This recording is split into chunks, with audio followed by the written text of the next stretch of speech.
പിന്നെ ഈ സ്ട്രെസ് വരുന്നതിന്റെ ഒരു പ്രധാന കാരണം ചെറുപ്പത്തിൽ കുട്ടികൾക്ക് ഉള്ള ആ ഒരു ട്രെയിനിങ് ഇല്ല. ഇപ്പൊ സ്കൂളുകളിലൊക്കെ ആണെങ്കിൽ പോലും കുട്ടികളെ വഴക്ക് പറയാൻ പാടില്ല, കുട്ടികൾക്ക് യാതൊരു രീതിയിലുള്ള ടെൻഷൻ കൊടുക്കാൻ പാടില്ല, കൊച്ചു പിള്ളേരെ അവർക്ക് ബാഗ് ചുമന്നുകൊണ്ട് പോകരുത്, ഇങ്ങനെയൊക്കെ പറഞ്ഞുകൊണ്ട് വലിയ പത്രത്തിൽ വലിയ ആളുകൾ എഴുതണാണ്. കുട്ടികളെ ശരിക്കും പറഞ്ഞാൽ ബാഗ് ചുമന്നുകൊണ്ട് തന്നെ വേണം സ്കൂളിൽ വിടാനായിട്ട്, എന്നാലേ അവർക്ക് മസിൽസിന് സ്ട്രെങ്ത് ഉണ്ടാവുള്ളൂ. അല്ലാതെ അവർക്ക് ഈ പുസ്തകക്കെട്ടിന്റെ ഭാരം അവരുടെ നടു വളഞ്ഞു പോകും.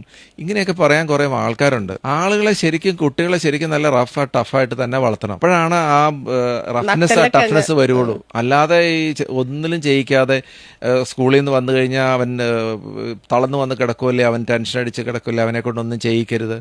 അപ്പോൾ വീട്ടിലെ ഒരു കാര്യത്തിനുള്ള ഉത്തരവാദിത്വം കൊടുക്കില്ല, വീട്ടിലെ ഒരു കാര്യം അവൻ അറിഞ്ഞുകൂടാ, അപ്പോൾ എല്ലാ കാര്യങ്ങളും ഒരു ഉത്തരവാദിത്വം ഏൽപ്പിക്കില്ല. അങ്ങനെ വരുമ്പോഴത്തേക്കും കുട്ടികൾക്ക് യാതൊരു രീതിയിലുള്ള സ്ട്രെസ് ട്രെയിനിങ്ങോ ഒന്നും ഉണ്ടാവില്ല, ഒരു രീതിയിലുള്ള കളിയാക്കലുകൾ ഇവന് താങ്ങാൻ പറ്റൂല. അപ്പൊ ഇച്ചിരി പ്രായമായി കഴിയുമ്പോഴത്തേക്ക് ഇപ്പൊ 8ാം ക്ലാസ്സിൽ പഠിക്കുന്ന ഒരു കൊച്ച് പോലും സൂയിസൈഡ് എന്ന് പറഞ്ഞില്ലേ, ആ കുട്ടിക്ക് സ്കൂളിലുണ്ടായ ഒരു സ്ട്രെസ് ചിലപ്പോൾ ഷെയർ ചെയ്യാൻ പറ്റി കാണില്ല പലപ്പോഴും. അപ്പൊ അതിന് സമൂഹം തന്നെ മൊത്തം അതിന് ഉത്തരവാദിയാണെന്നേ ഞാൻ പറയുള്ളൂ.